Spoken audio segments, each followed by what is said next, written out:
I wouldn't call it grief necessarily, but we have a resident or three over on the east side of the campus that wants to change the meeting times.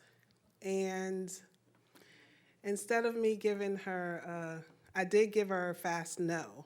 But let me just ask you, are you okay with this 11 o'clock time? Okay, so that supports my saying no to her, so thank you.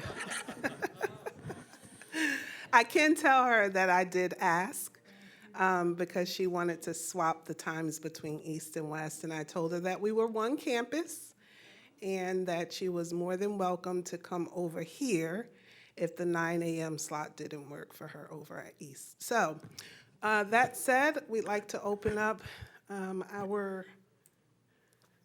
Ask the Director meeting for June 2023, but before that, we want Chaplain Chad to come up with a prayer and the Pledge of Allegiance. Thank you, Erilyn. Will you please stand for a prayer and a pledge? Let's pray. Our gracious Lord and Heavenly Father, it is always a privilege to call out to you. Lord, we thank you for this day you've given to us, for the health and strength we have to enjoy it. We thank you for your presence and the beauty that we are surrounded with every day. Lord, thank you for Erilyn, for Ryan, for their leadership here on campus. And Lord, I thank you for how they stand in the gap for us as employees and for residents to make our lives better each and every day. We thank you and just ask that you bless them with the extra strength required from the responsibilities they carry, Lord. And when they lay down to sleep, may it just be good, sound sleep. Father, we pray. So bless our time here, and we just thank you again for this opportunity and that we can live in the wonderful United States of America. Amen. Will you join me in the pledge? I pledge allegiance to the flag of the United States of America and to the republic for which it stands, one nation, under God, indivisible, with liberty and justice for all. Thank you. You may be seated. Thank you, Chaplain Chad. So just a couple of things before we start getting into updates and such. We are actively looking for a replacement, which he could never really be replaced, right, after 20 years. For our senior chaplain, he was our chaplain over at East. We're looking for his replacement. Good news is that we have a final candidate that has been here on campus basically all weekend. He remains here in Vero, him and his wife, looking for a home. They're here visiting from Tennessee. They've had, I think in total, probably about 6 interviews at different levels of the organization. He is delightful. His name is Doug LaPointe with a PhD. If you would like to see any of his ceremonies, they're online. You can just ask either Diane or Alexis for his YouTube website so that you can see one of his ceremonies. But delightful man, delightful wife along with him. We're really hoping that everything works out with the transition. If all does work out, we're looking for him to be here on campus and start servicing our residents in the area of spiritual services probably around August. So until that time, Chaplain Chad, he is our only chaplain. I don't know if you saw the gentleman that was standing up here with Chaplain Chad. He kind of has a complexion like me. He is the corporate chaplain for all of ACTS. So a lot of conversation going on to make sure that Chad has the right level of support in the interim. We also have some visiting pastors and chaplains from other churches that we've lined up so that when Chad does need a break, that he's able to get one. So more to come. Hopefully all works out a lot of prayers are welcome to make sure that this happens in a timely manner. Moving coordinator positions. Our current moving coordinator's name is Christina Moore. She is going to be leaving us. Tomorrow is her last day.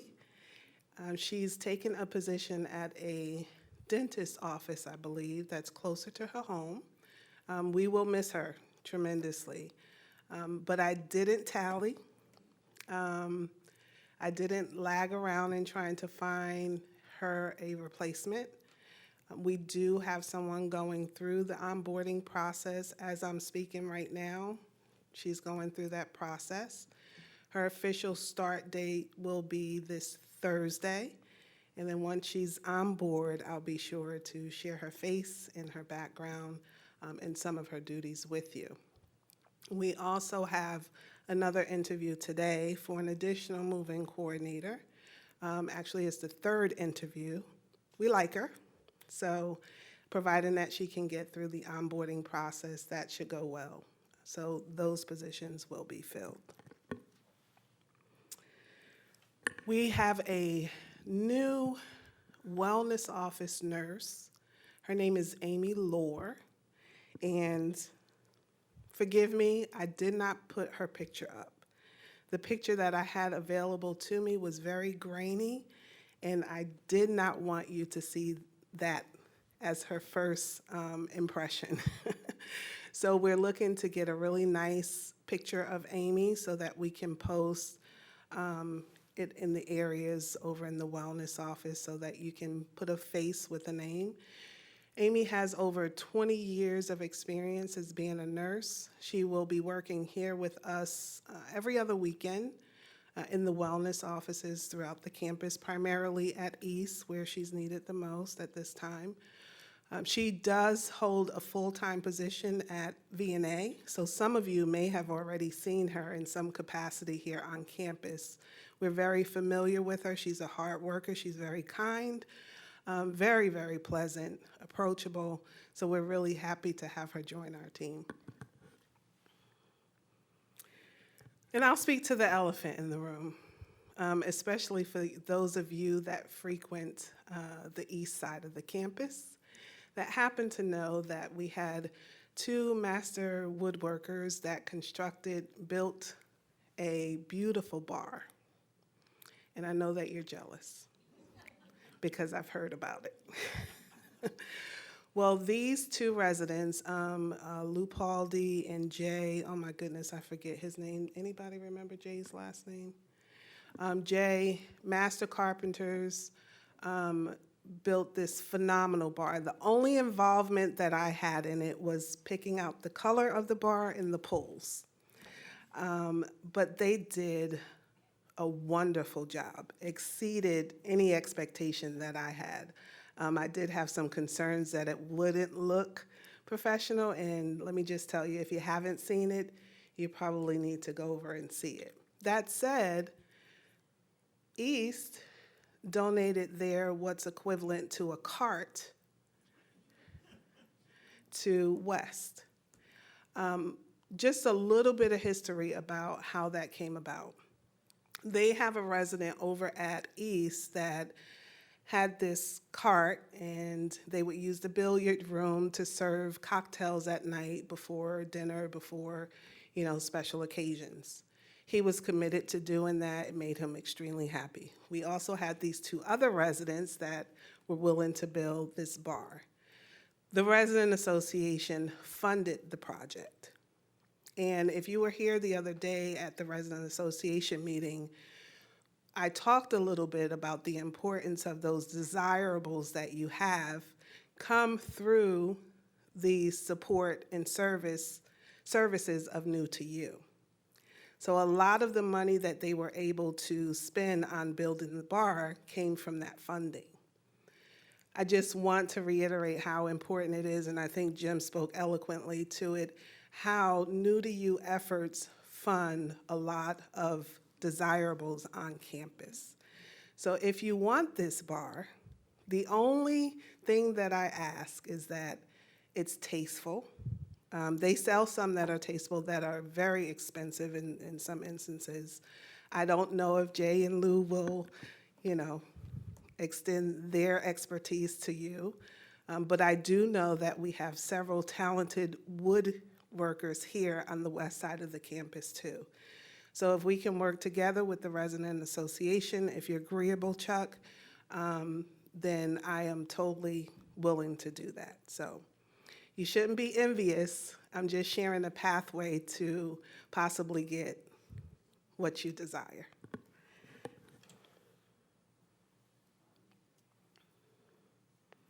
So a quick update for Willowbrook Court and both Oak Ridge Terrace.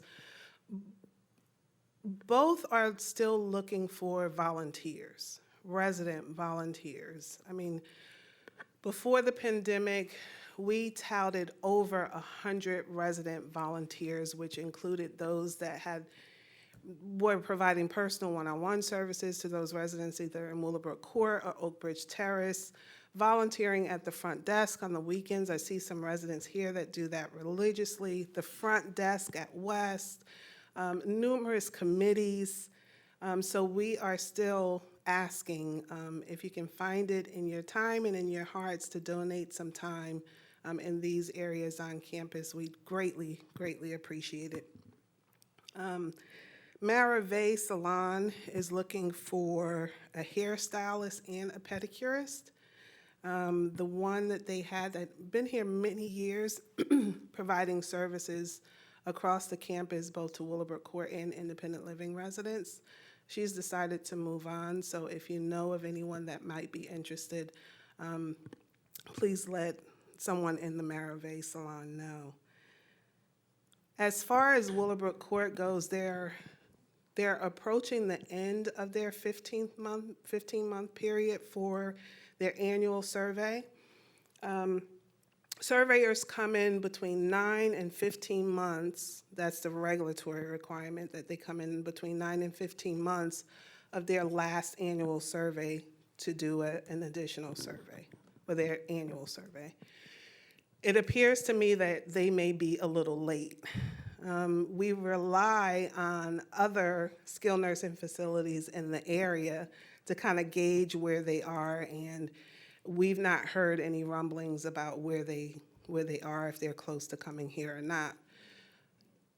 It does build anxiety because you want the process to be over. You prepare all year to make sure that you're survey ready. You go through all of these processes, which include internal audits done through ACTS. You go through having access. We have access to most of the tools that the surveyors, the ACA surveyors have. So the team at Willowbrook Court, they have access to critical element pathways, which is the same questionnaire that the ACA surveyors have, which means that they can prep for the test. So we're constantly going through that process with the hopes that we have a stellar annual survey, and can maintain our 5-star rating. And just to boast on them a little bit, they have maintained their 5-star rating. We are the only skilled nursing facility in this area with a 5-star rating at this point. And we have one person in the room that maintains a deficiency-free survey from a departmental standpoint, and that's Sharon Lugley. She has had 6 years of deficiency-free surveys with a great support from Irma, our regional dietitian, and the team over at Willowbrook Court. So the hope, yes. They do a fabulous job. We're thankful and grateful to have them, but we're really eagerly waiting for this process to be over and done with. You've probably noticed that you're not getting the weekly COVID update. Thankfully, we've not had any clusters of positive cases here on campus, and that's a godsend. CMS has determined that it's not necessary at this point to give updates on, positive cases unless we have what we call an outbreak with clusters of cases. We may shift gears at that point. But rest assured, we're still following our internal processes to make sure that we do thorough notifications for those that might be affected from an immediate contact from someone that they have been involved with.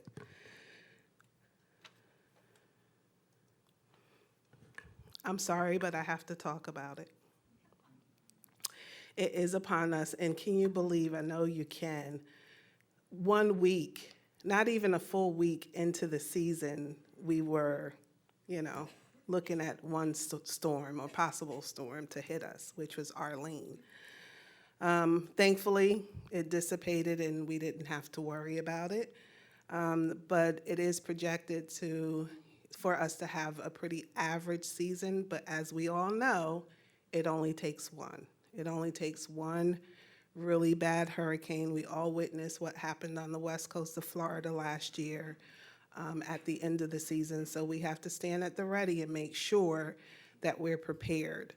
The team and I, we went through our annual process to make sure that we have all of the supplies that we might need, have prepared with different scenarios that may come up, communicated with emergency services to make sure that they know that we're ready for any events that might come up, making sure that we have supplies of, all that we need to supply our generators. There are about 167 things on our checklist that we have to go through every hurricane season. So I hope that gives you some security in knowing that even though we don't have anything approaching us imminently, we're ready. We're ready. And my hope is that you have printed out your questionnaire. I did send out a letter. My hope is that you have taken the important time to complete the questionnaire and get that back to us. And that's extremely important because we need to know how much food we might need to order. We need to know who will be possibly visiting on campus and be preemptive in that preparation. So if you haven't done so already, please get that information back to either Diane or Alexis over at East. It doesn't matter which one. We compile a list, keep track of it, and we may need to revisit it if we have a storm that's approaching imminently. Wanted to talk a little bit about our ordinary capital compared to capital projects. So here on campus, we have about 200 and let's just round it up, $260,000 for ordinary capital on an annual basis. So far, we have spent all except about $99,000 of it. And that was to replace things that we need to operate the campus, such as equipment at East or West Culinary. There were some other things that needed to be done around campus. That is something that we get every year. Sometimes the amount changes. Again, this year it's about, between $245,000 and $260,000 depending. But that's it. That's what I control here for absolute needs for operations. Now, if I go above and beyond that and say towards the last year of the quarter, there is something else that's needed here on campus to operate.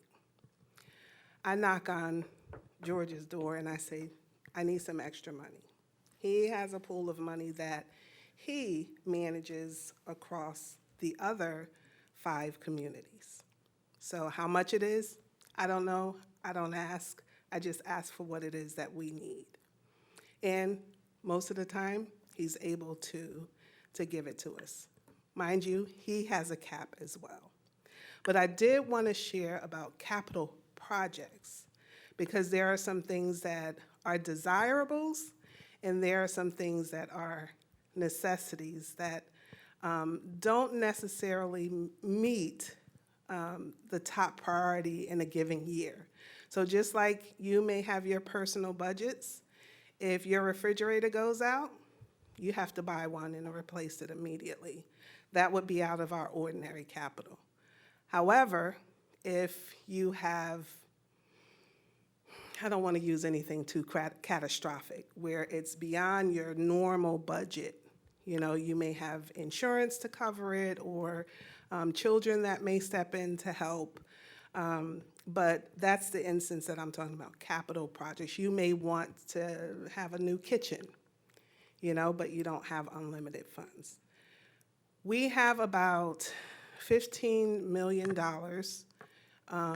that for our capital projects here for this campus only. Because we're part of the obligated group, each campus has special projects that they prioritize at any given year. This year, of course, our projects were the new villas, right? The new villas are finally about to wrap up. I know I've been saying this for 2 years, but it is. Most of the residents have moved in. We're so happy that they're here. They're getting acclimated and settled to the community. We do have two villas that we're waiting for residents to be able to move into.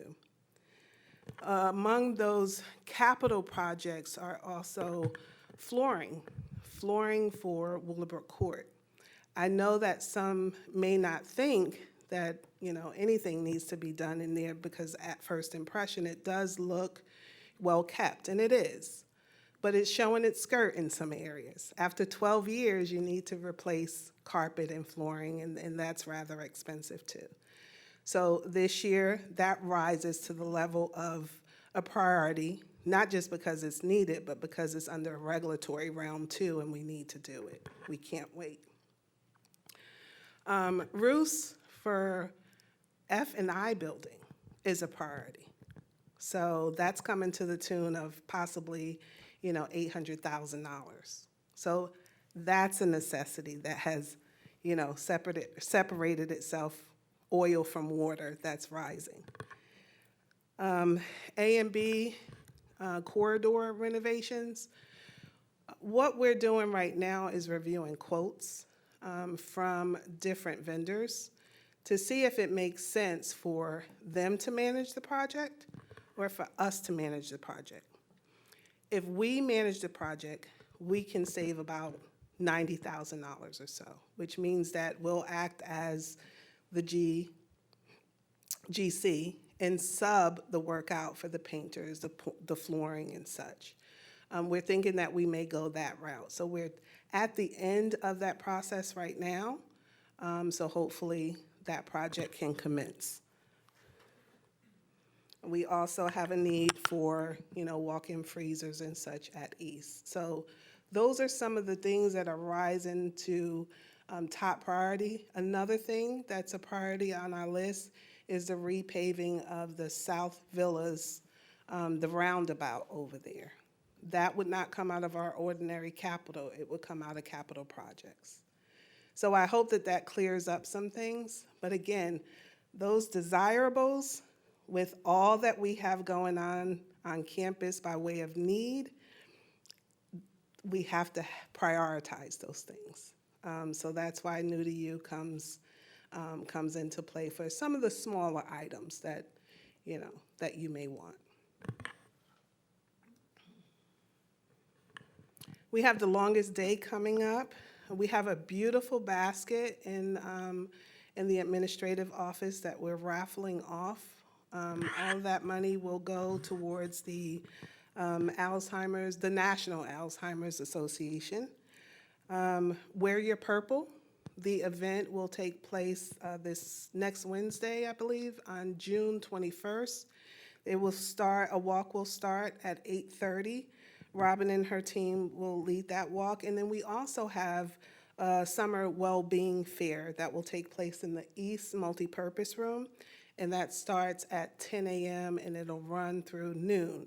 There will be several booths that you can go to, and they've planned a really fun, interactive, engaging time. So I spoke a little bit about the villas, and we have to be respectful because a lot of them are still getting settled, but we would like to hold, one, a meet and greet for all of them, and then have an open house or a ribbon cutting ceremony.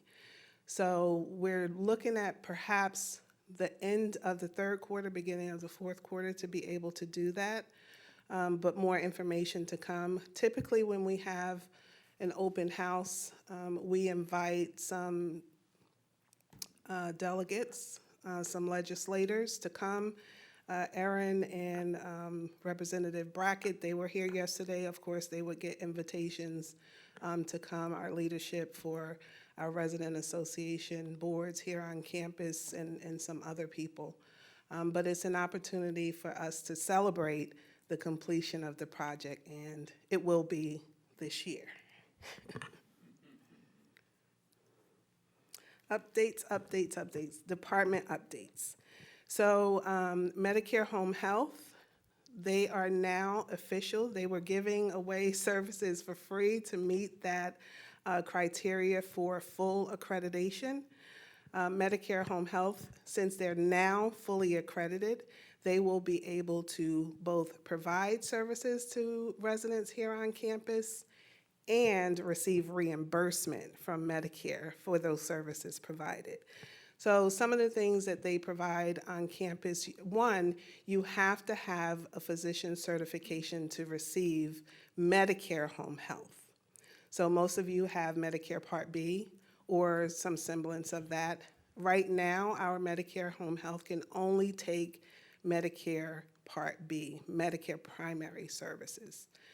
They don't have contracts that I'm aware of with other Part C plans as it stands right now. That may change. But if your doctor certifies that perhaps you need some medication management above and beyond, just giving you a pill, perhaps it's an IV, perhaps it's something that needs to be administered by a registered nurse, these are the services that we can provide in your home versus you having to go into a more inpatient stay like Willowbrook Court.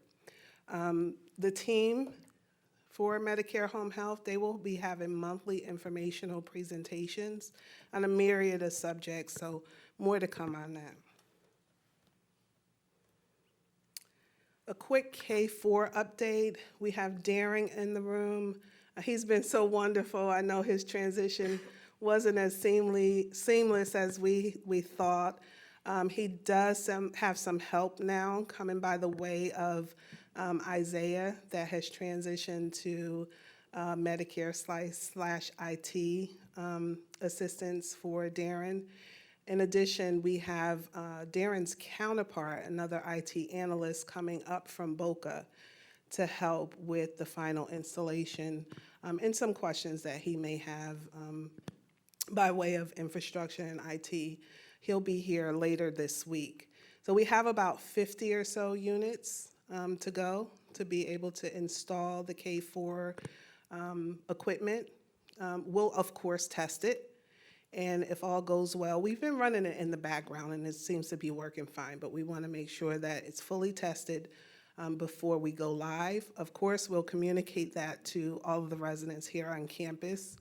And then we'll work through the process of making sure that your old red button that you push between the hours of 5 a.m. and 11 a.m. are taken out, okay? It's motion censored. It doesn't record you. It doesn't listen to you. It's simply so that we know that you're okay or you have moved about your apartment between the hours of 5 and 11 daily. With that, I'll bring Ryan up so he can report on his departments. Thank you, Erilyn. Good morning, everyone.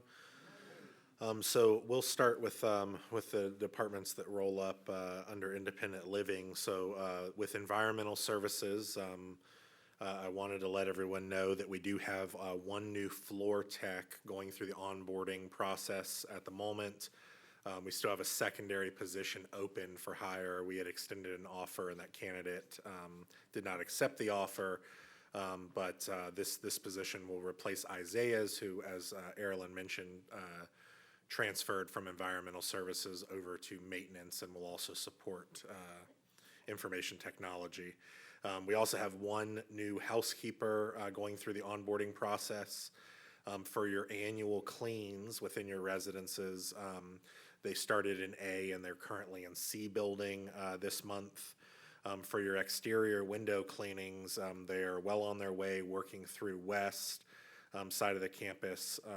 And then there are some go backs at east because we had some equipment issues or some patios that we have to work with particular residents to get cleared to allow their equipment and ladders to prop up against the buildings to clean the second and third floors in particular buildings. For building services, west is in need of one more maintenance technician, while east is in need of two more maintenance techs. And as we talked about, Isaiah did just transfer, so we're welcoming him to the building services team, and he has a lot of knowledge there, and he's like a sponge. So we've been having him do a lot of cross training with our air conditioning techs and various other trades throughout the community so that we get him up to speed quickly. For culinary, our directors of culinary and nutrition services wanted to thank each and every one of you for the generous gifts to our amazing culinary graduates. As you know, we just held a graduation ceremony for our wonderful culinary team, service team that had recently graduated from high school. And then we wanted to welcome West's newest team member, their new lead cook, Christian Muller. And Christian is a previous alum of ACTS, returning to the company after relocating up to Indian River County. We're so happy to have his expertise. He used to work at St. Andrews Estates previously. So if you see him, very tall gentleman, glasses. So welcome him to the team, Christian, your lead cook over here at West. We wanted to remind everyone that 1 week from yesterday, your culinary team is unveiling a new restaurant menu. So next Monday on 6/19, I know you all are very excited, but your restaurant name will be changing to Grove 54. And we have a myriad of tasty items on there, several entree offerings, good staples. You know, they listened when they talked, constantly got good comment cards in regards to what you all prefer. And then just a reminder that Ray's Famous Pizza pop-up will be on the 27th and 28th here on campus at West. So sign up for that through the bulletin board. Sign-ups will be posted next week to make reservations for that event for the 27th and 28th. Also, our Eat app reservation system, we're very close to unveiling that.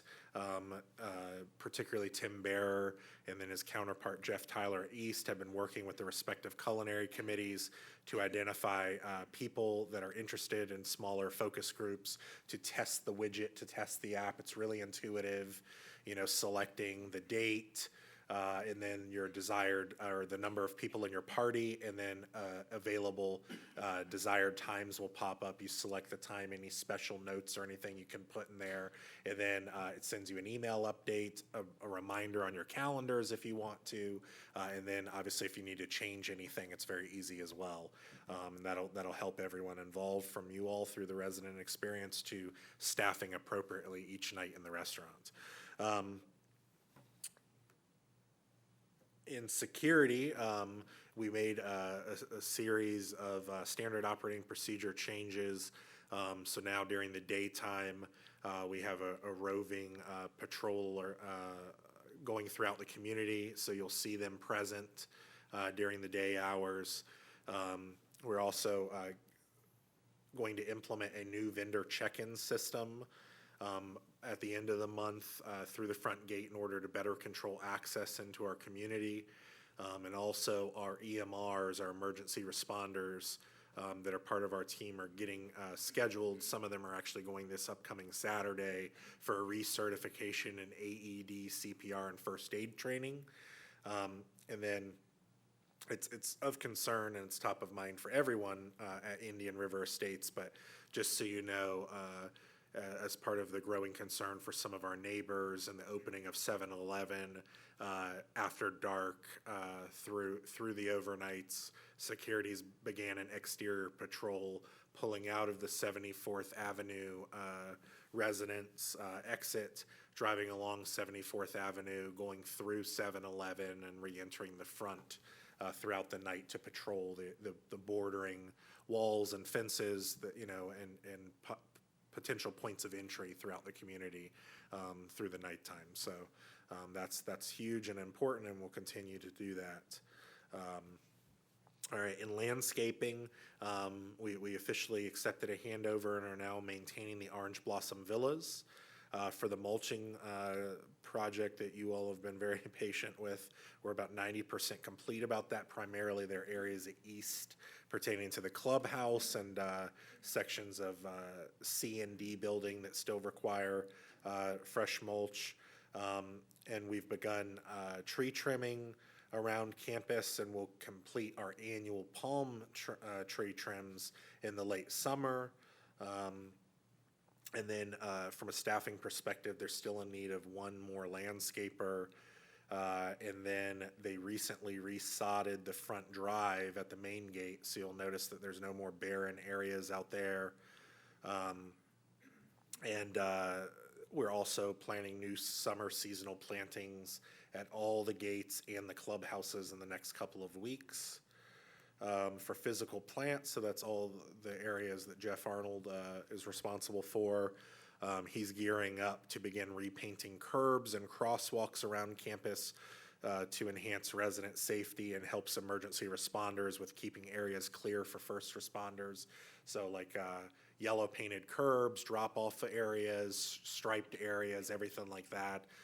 Again, no one does it maliciously, but sometimes we find cars inappropriately parked, whether they run in to grab a to-go item or retrieve their brown bags, but then it ends up they run into a line inside, and then next thing you know, a car's parked for 30-plus minutes, in an area that a fire truck or a emergency responder would need to pull into. So those areas will be clearly marked, especially crosswalks as well for those of you that walk at night. I know that's been a topic of concern.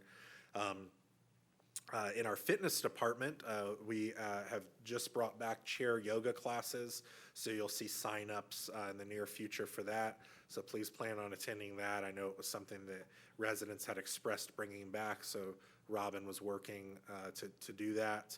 And then while on the topic of Robin, do we just want to congratulate her as she just graduated with her second master's degree, and then also her counterpart, Lindsay Halliday, just received a aquatics fitness instructor certification. So that would be very beneficial to you all that take advantage of that, particularly her classes over in the North Villa pool that she hosts over there.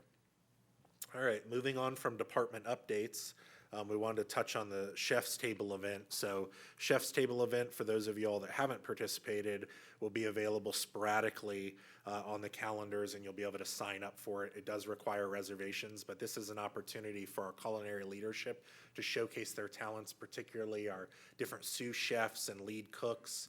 And it's usually between 20 and 30 people because it's hosted in our private dining rooms. But as you can see up there from the pictures, the plating and everything, it's an elevated experience. There is a slight upcharge for that, usually by way of $20 or $30 above your meal credit system.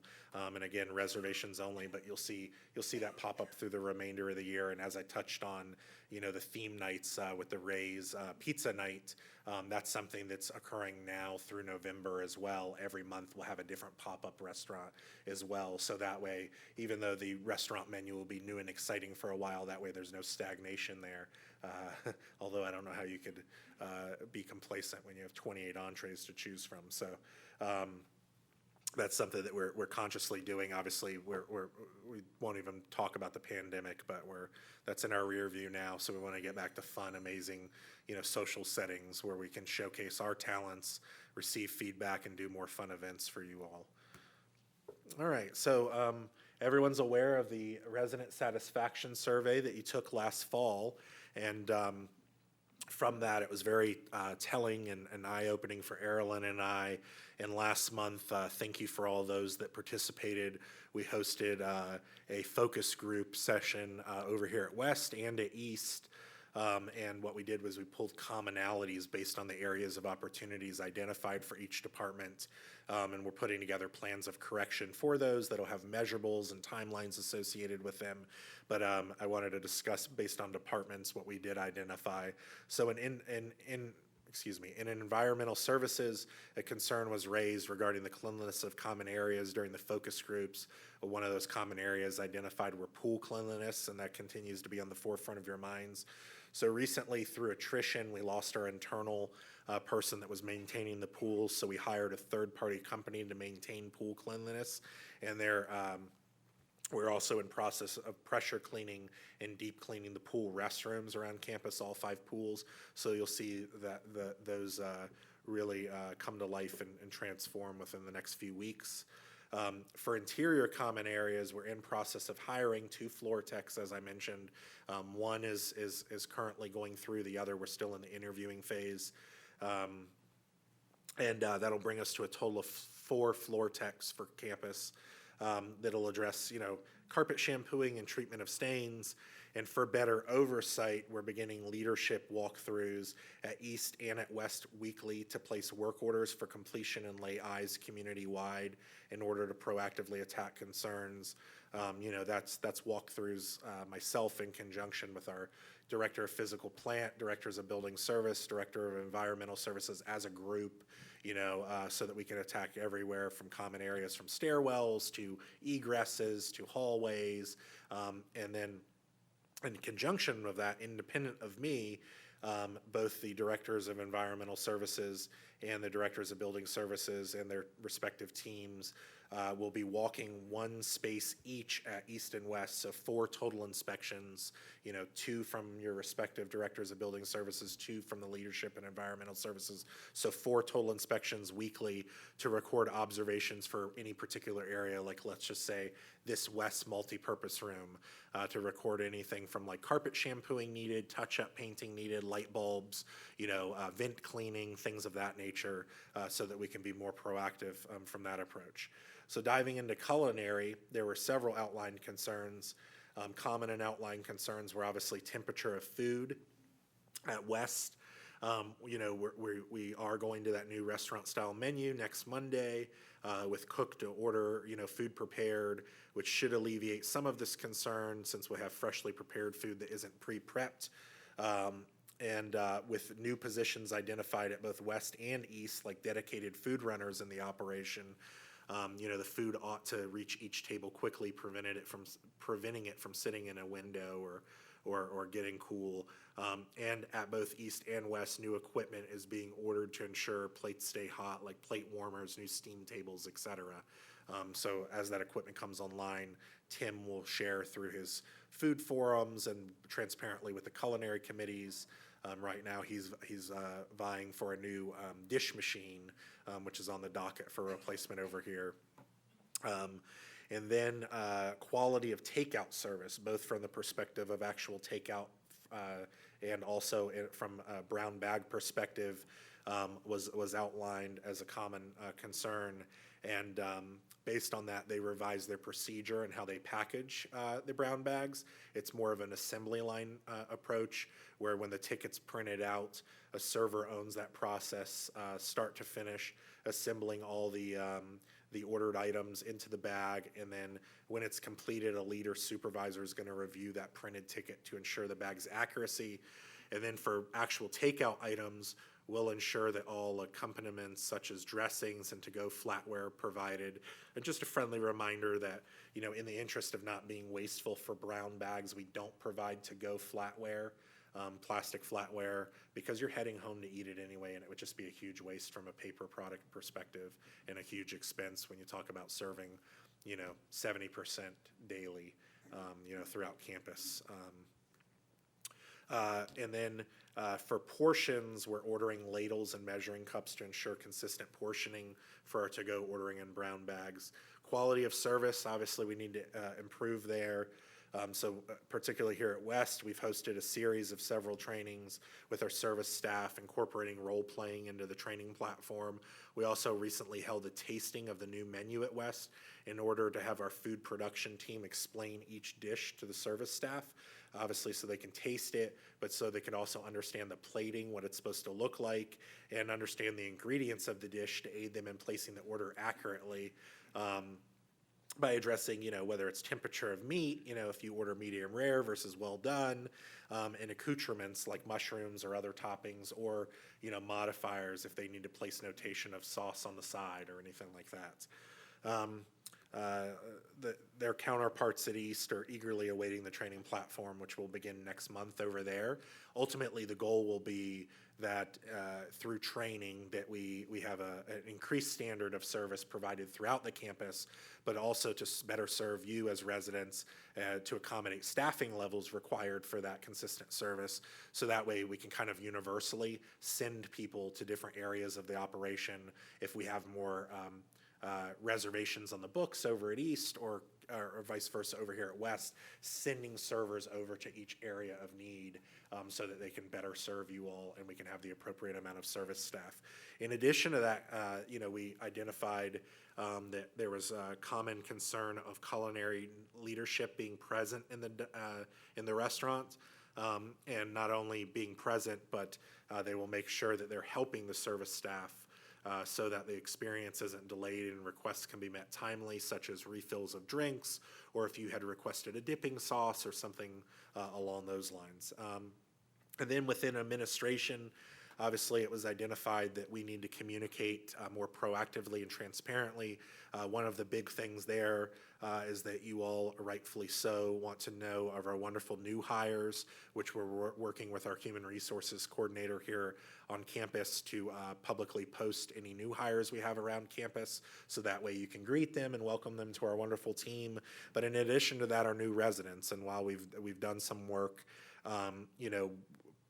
partnering with the hospitality committees on both sides of the campus, we're going to continue to work with the life engagement coordinators, so that way we can publicly post pictures and their names and the residents and where they reside, and champion and celebrate our wonderful new residents as part of our community here, because we definitely, you're why we're all here. So we're definitely working towards that. All right, scam alert. Just so you know, if you haven't signed up, there is this coming Friday in the East NPR, because it's more sizable and you're welcome to attend over there. There will be a presentation this Friday partnering with the Indian River County Sheriff's Department regarding how to better prevent scams and identity theft. It's a hot topic, especially with artificial intelligence being a topic of conversation in the news very recently. Again, the artificial intelligence can sometimes mimic family members' voices, so on and so forth. So they'll give you some ideas. If you're not able to attend, we're going to record the session, and then we'll get it over to Therese to post on Channel 95 over here as well. But basically, one of the things, topics of conversation and encouragement is to identify kind of a word or some verbiage that you and your family members identify with. So that way, if you can't recognize if it's one of those family members or something on the other end, you can ask them to hey, what's that phrase we always say? And then the artificial intelligence won't be able to recognize that, or singing a song, or what's your favorite song, or something like that. So that way it's very personal and near and dear to you, but can't be faked through a phone call. So that way you don't fall for these scams as they continue to grow and be more elaborate. So we are looking forward to that presentation, and because scams are constantly on our minds in regards to your safety and security, we're going to continue to work towards having more presentations like that as different concerns arise by way of scams. All right, so are you ACED champions for the month of June? So first is Alexis, our concierge, while she's stationed over in front of the East Business Office in our clubhouse over there. I know she helps everyone around campus. She also records maintenance work orders along with Diane over here at West. But the commentary was Alexis is always very pleasant. She solves all of our problems. She goes out of her way to help. And then the next one is our assistant restaurant manager in culinary leadership over at East, Alex. Alex, we thanked her for asking about and attending to delivery times and needs, and extra kudos too for completing the gala seating chart. So that was obviously resident submitted because we had the gala volunteers that put together our extravagant annual gala, which fundraises for our Samaritan Fund and our Legacy Foundation through very generous donations there. And Alex assisted in that successful event that we hosted this year. And then we have the next one, Wendy. So Wendy's as old as this community is, because she's been here since the culmination of the community in '86. So everyone knows who she is. The thanks came by way of Wendy suggesting and supplying balloons, tables, chairs, and a birthday banner, and helping to keep the secret. Plus, thanks for all you do all the time. So, learning a little bit of insight at our prior meeting this morning with the East residents. They planned a surprise birthday party for a resident over there. This resident is well liked over there mainly because he's a bartender over at East. So he's your pathway to alcohol within the community. But nevertheless, Nelson is a wonderful individual, and his lovely wife Lindsay planned a surprise birthday party with help of the community. And Wendy, who doesn't like to keep secrets, by the way, held and kept a secret, plus also aided in planning and inviting all the residents, all truly without Nelson learning of any of it. The next one is Pierre. Pierre is a member of our sanitation worker team, and I would be remiss if I didn't talk about him a little bit. One thing that I notice about Pierre is he's very dedicated. The reason you notice his dedication is because he comes day in and day out to work, not only consistently maintaining 100% attendance with us over with our East Culinary team, but he truly has a passion for serving you as residents. You all don't know this, but I know that Jeff Arnold and myself see Pierre on a daily basis. Pierre sits for on average 3 to 4 hours every afternoon waiting for a ride after he gets off his shift to be picked up, to leave campus, to go home to his wonderful family. And he does that day in and day out with a smile, and he sits there, and sometimes residents walk up to him and he strikes up a conversation with them.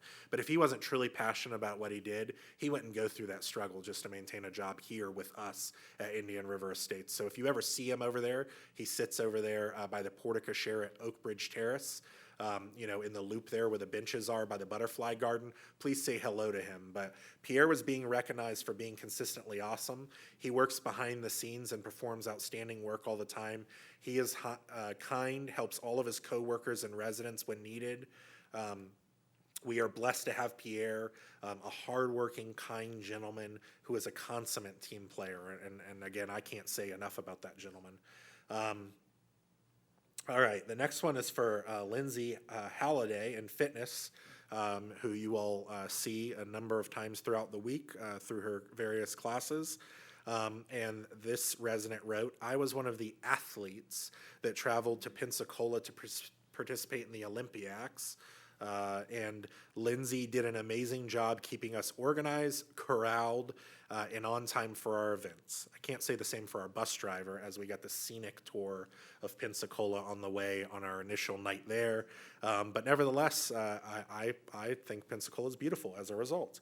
And I didn't think that going into the trip. So she was a great leader and cheerleader. Go Panthers. She's an asset to the fitness program at IRE. And again, thank you for all of our participants as well in Olympiacs. For those of you that don't know or don't keep in contact with or close regards to that. So we've maintained for a number of years now, and this year was no different. We placed 4 golds, which was the most of any of the Southeast communities. We also took home the most placed medals for the events. And then, there were some questionable winnings as well by other communities, but we won't get into all that. And then last but not least is Kyle Kelso. He's a wonderful member of our EVS team, and occasionally you'll see him around campus over here at West, but he's primarily stationed over at East. He's our common area housekeeper, so he's through buildings A through E, cleaning up the common spaces, emptying your trash and recycling rooms, and cleaning up all those areas, tidying up chairs, cleaning windows, vacuuming, whatever you need. But he's all over campus. He aids in maid services, whether it's villas or West residents. So you'll see him around, and wonderful spirit, and we're happy to have him.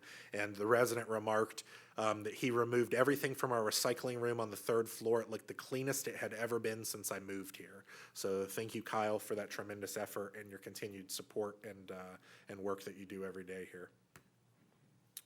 All right, continuing on to a second slide. So we have a group of gentlemen here, and this one's pretty important and near to dear to me, but these 3 individuals with our landscaping team that you see all around our wonderful campus, starting with our landscaping foreman, Enrique, Paul, our irrigation specialist, and then Jaime as well. They provided top-notch care and support to a resident who had fallen. Thank you for assisting me and for being there for the resident and her dog, which was present during the fall. You guys rock. So these guys are our eyes and ears around campus. They touch our campus every day, from every egress in all of our public spaces. And sometimes we do have these emergencies in the immediate areas. And this resident had fallen, and they were there and stayed with them until a first responder was able to come and assist. So thank you to them and their dedication to our team. All right, and with that, Erilyn and I, as well as some of our department heads, are here to answer any questions you may have. All right. Before the questions, Ms. Carolyn, Chuck has an announcement that he'd like to make to all the residents here and those that will be watching on Channel 95. She's allowing me to get a commercial message in. And just encouraging people, we got about 45, 50 responses to the resident board survey. If you haven't done one, or you may have lost one, I'll put some copies up on that table. That looks like the only table available. Really appreciate people answering. We've already got some great ideas and a lot of thoughts about it. So just appreciate your help in completing these, and I'll put those out there. I did not hear you mention the 3 villas for the roofing on the capital gains. My apologies. Yes, they are on there. Yes. The last 3 that had been waiting for roof replacements, yes, those are 3 that are on there as a priority, yes. That was one of my questions for my friend. I don't want the roof to leak while I'm there. The other question, you talked about the palm trees being trimmed towards the end of the summer. Why is that so far into the hurricane season? The reason why is we got started trimming them late last year, but also historically, knock on wood, as soon as I say it out loud, the hurricane season tends to heat up towards the end of the year, so we want to not wait too late, but we don't want to trim them too early either, because typically your most aggressive months by way of storm generation is in the fall, like October, November. So we want to trim them late summer so that we're ready for it and it's freshly done for when hurricane season historically heats up. I forgot I had one more question. The window washers, they came and sprayed like the building, I guess, and they left some kind of a film on the glass, on the windows, and then they came back and did the washing, but the film is still there. It's kind of a mess. Okay, well, we can sidebar about that. That's probably because we actually had a few buildings over at West that we had to pressure wash. That was a separate company, and they probably overlapped. And then whatever chemical they were using to aggressively attack, mildew and things that had built up on the exterior of the building, probably were a film that the soap and detergent used for the window washing and squeegeeing didn't do. But Jeff Arnold and I and Justin will collect your information, and we'll go back and redo them. Again, we want the windows cleaned. So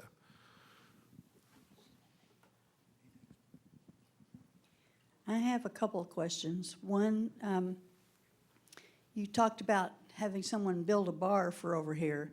Does that mean you have someone that's going to take responsibility for doing it? We don't have someone that will do it over here at this point. We had 2 residents over at East that did it, but the charge is out. I'm If- not talking about the building the bar. I'm talking about running the bar, like Nelson does at East. We have nothing. Axe has nothing. This is all resident-driven. So if there are any takers, okay, so Ms. Carolyn said hospitality, that committee would look to do it. The other question I had is about the name change of is this the Crystal Dining Room we're changing the name of? To Yes. something 84 or whatever? Grove 54. So the name came about because obviously Indian River County is tied to several, citrus groves, and then 54 is actually the number of our community by way of identification with our Axe home office. They identify us as community number 54. So Grove 54 was the name decided upon for the new restaurant venue when we start the menu on the 19th. We have these beautiful crystal chandeliers hanging in a dining room, and sounds like you're going to give it a name for a cop show on TV. I hope that doesn't change the crystal chandeliers that we have, because it's a beautiful dining room. We're not changing any of the decor at this point. I just want to tell you that Cheryl Brune and Arlene Nelson volunteered to take care of the bar when we have it. Okay, and here we go. Yes, I have a question about the structural building inspections, periodic. And how often do they occur, and does the building insurance that Axe has require that?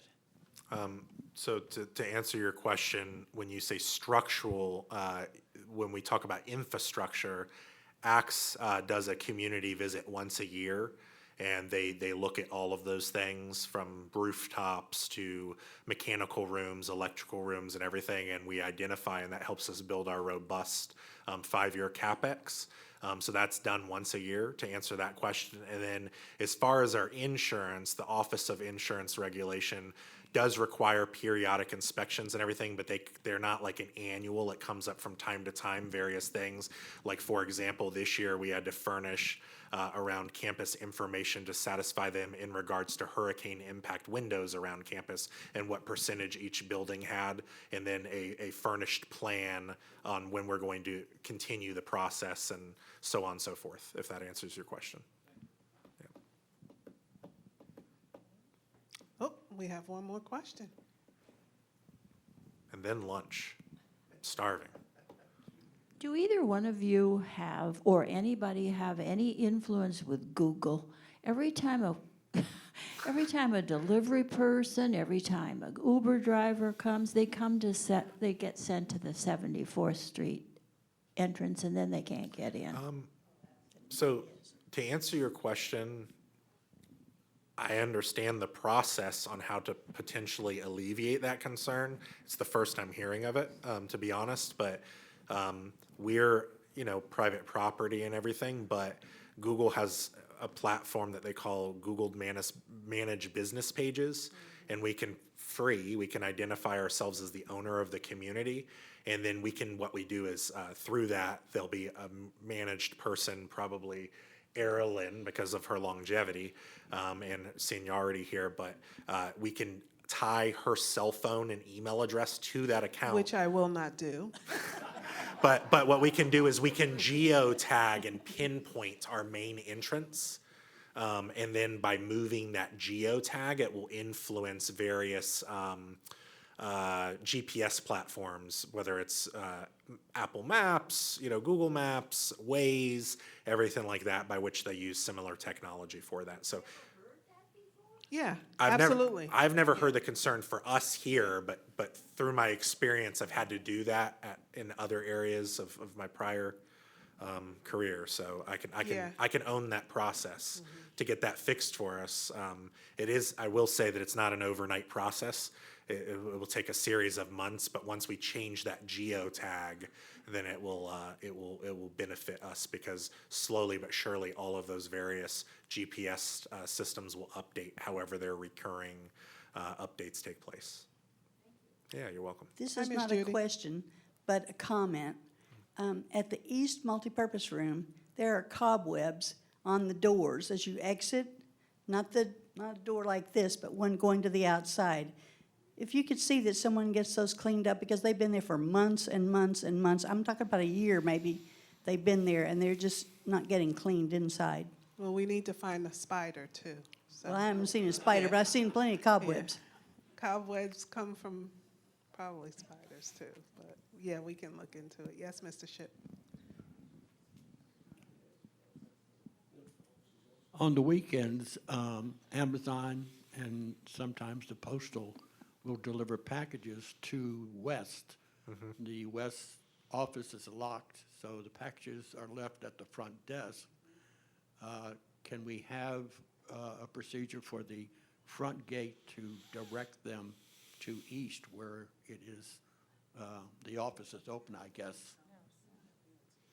Yeah, we can definitely identify a standard operating procedure to hopefully alleviate some of that concern.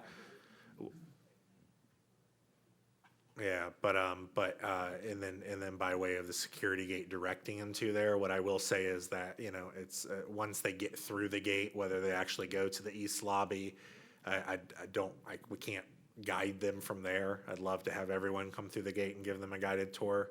It would prevent a lot of us driving around, reflagging people and redirecting them all day. But we absolutely can identify standard operating procedure to let them know to go to East, so that it's there where the weekend concierge is and can safely collect your packages and hold them so you can retrieve them, or we can get them distributed during normal business hours. We've also been in contact with some of the supervisory level when we have repeat concerns about where they're dropping off packages, not just with Amazon, but with the U.S. Postal Service as well. So we'll see how we can get that fixed, but we need their buy-in as well. Hi, Bernie. Just to follow up on that, it might be an idea to have them just drop the package with security at the front gate, and security take it to East, which is where they go all the time. So they bring loads of packages. If you're talking about the entire campus, and we know that because during COVID, everybody ordered through Amazon, and unfortunately, that didn't quite slow down after, the height of COVID. That's a lot to be able to do in a weekend. We'll see how we can work around the process to maybe aid in that, but to have them drop every package off at East, and security, now that they have additional patrols, which is more important than the packages, not unless it's medications or anything, I think that takes precedence, but we'll work through that process. Yes, sir. I don't have a question, but I have a comment. I want to say how much I appreciate the work Culinary is doing for this campus. I eat a lot over there in Lime Tree, and I'm going to plant a lime tree out there one day, because that's appropriate, and I hope somebody doesn't catch me. But I just Where's want to say Enrique? thank you so much to the culinary department, because all of us in here like to eat, I think. And I think it's one of our big pleasures in life. And you all do a beautiful job in culinary. Thank you. Thank you, Doctor. We appreciate you. Thank you. Well, that was our last comment of the day. Enjoy your lunch. I don't want to be the one standing in between it, so thank you for coming today.